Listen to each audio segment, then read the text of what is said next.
사도행전 마지막 28장을 읽는 날인데요.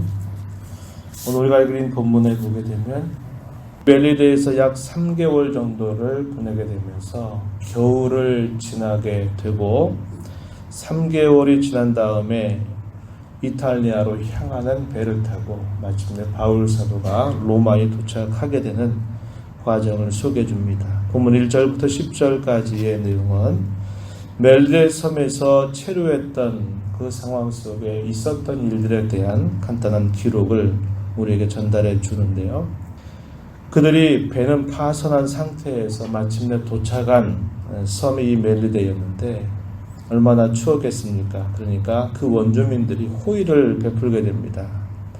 불을 피워서 그 구조된 276명이 몸을 따뜻하게 해주고 그들을 영접해 줍니다.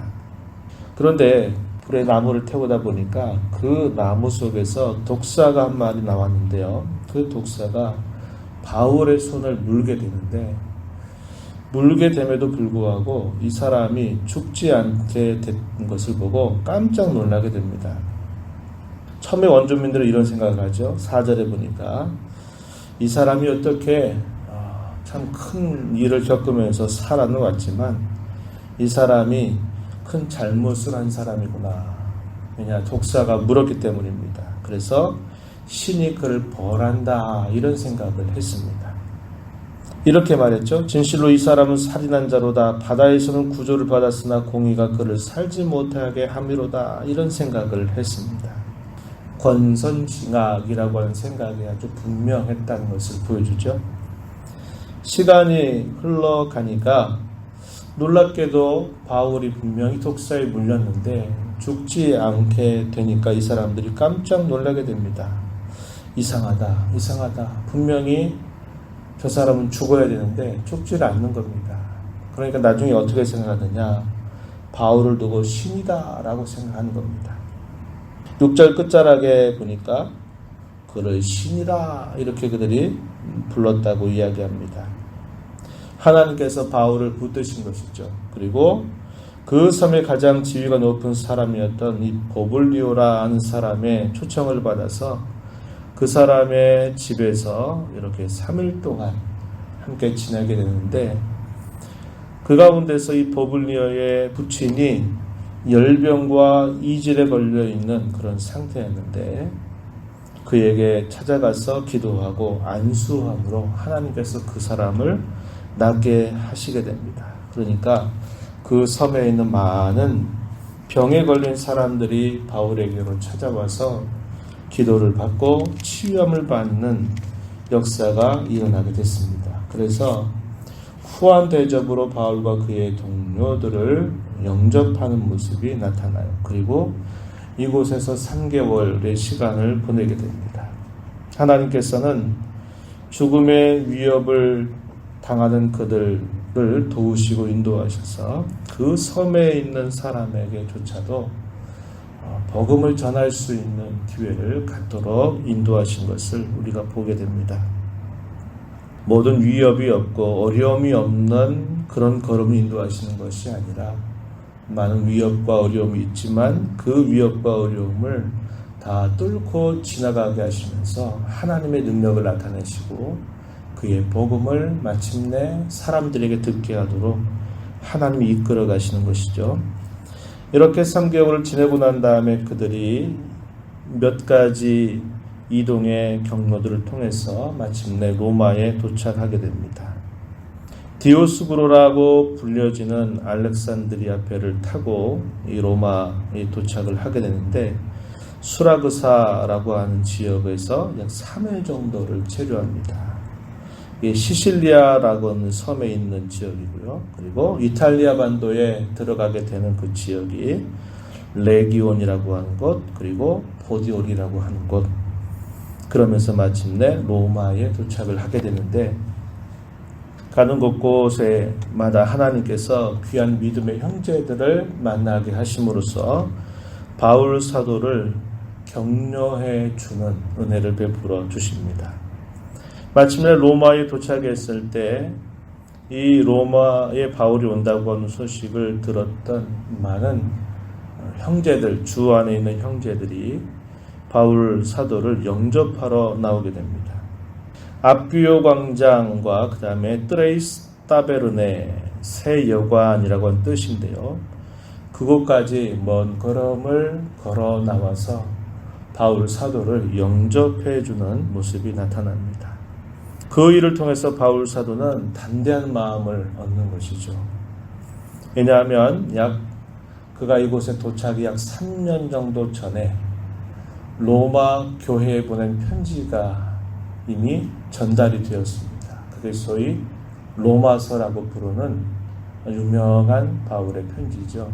이 편지가 바울이 실제적으로 이 로마에 도착하기 전에 이미 3년 정도 전에 이들에게 편지가 전달이 됐습니다. 그래서 얼굴로는 한 번도 보지 못했지만 그가 쓴 편지를 통해서 이미 복음을 알고 예수 그리스도를 믿는 신실한 형제들이 바울을 영접하러 먼 걸음까지 나오게 된 것입니다. 이런 것을 본 바울은 얼마나 기뻤겠습니까?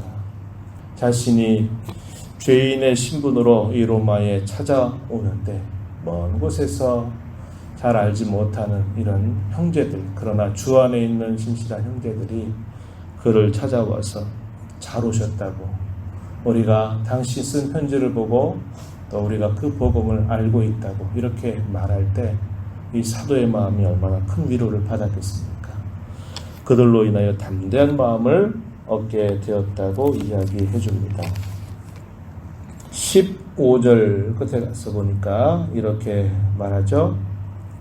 바울이 그들을 보고 하나님께 감사하고 담대한 마음을 얻으니라. 참 기쁜 일입니다. 낯선 곳에서 신실한 이들을 만나게 되었다고 하는 것.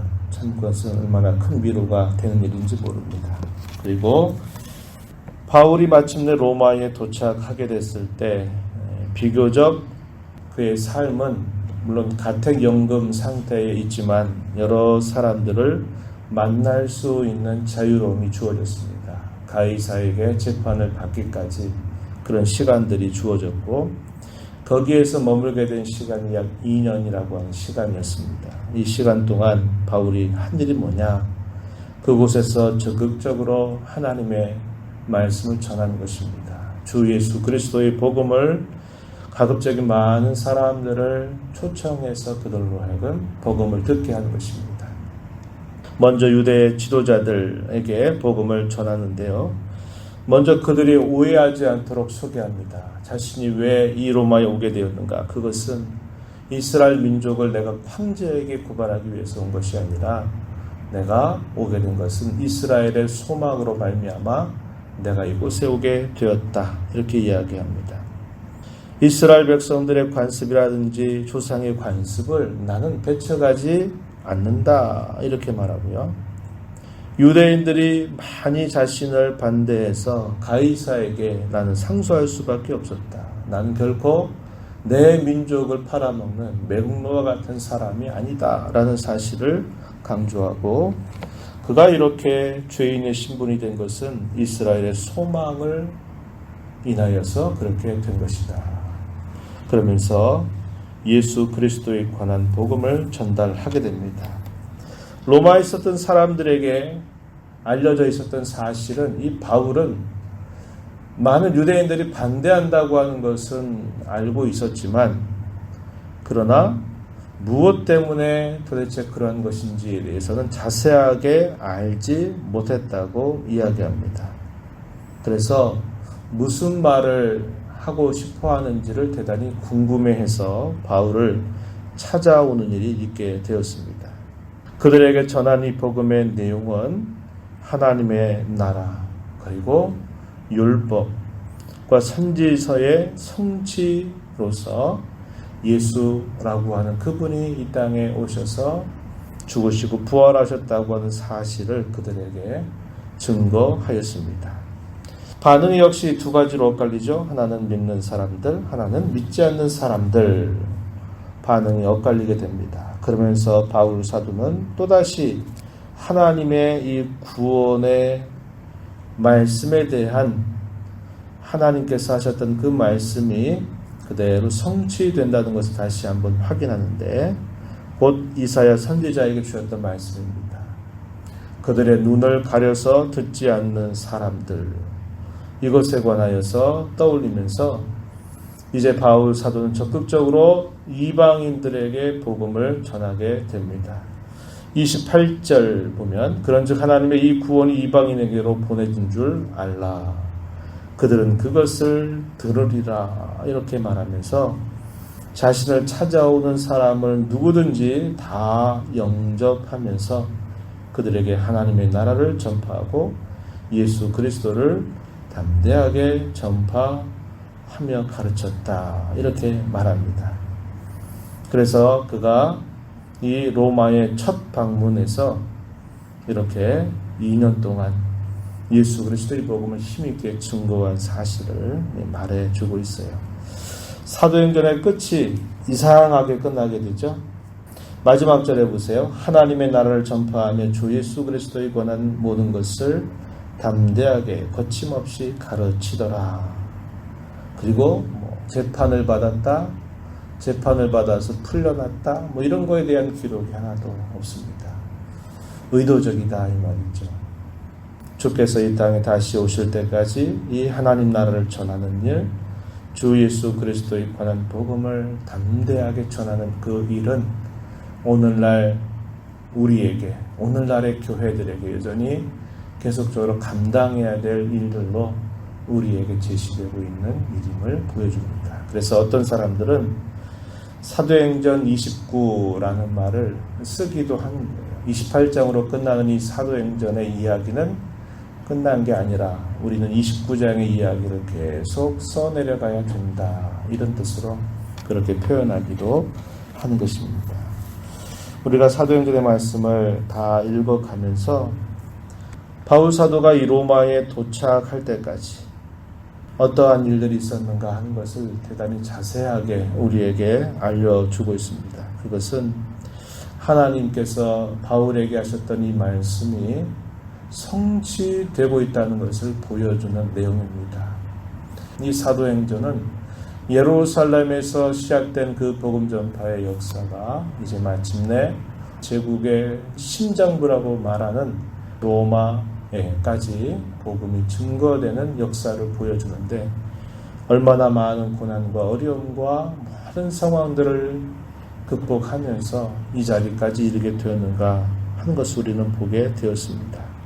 하나님께서는 그의 삶 전체를 주장하시면서 이렇게 인도해 오신 것이죠.